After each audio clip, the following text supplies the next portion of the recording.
ఓయ్ భీమసేన, 11,000 సంవత్సరములు ఈ భూమండలం మీద రాజ్యం చేసి రామరాజ్యాన్ని స్థాపించి తాను ఈ భూమండలాన్ని విడిచిపెట్టి స్వర్గలోకానికి వెళ్ళిపోతూ రామచంద్ర ప్రభువు నా దగ్గరికి వచ్చి, ఓ హనుమ, నా కథ నా కీర్తి ఈ భూమండలంలో ఎంతకాలం ఉంటుందో అంతకాలం నువ్వు చిరంజీవివై ఉండు అని నన్ను ఆశీర్వదించారు.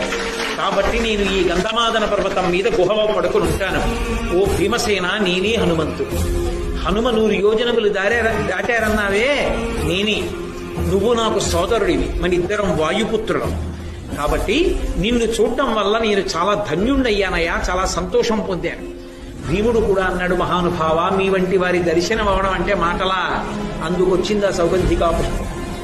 దేవతలు ఏది చేసినా పాండవుల ఉన్నతికే చేస్తారు. ఎక్కడ ధర్మం ఉందో అక్కడ అనుగ్రహం.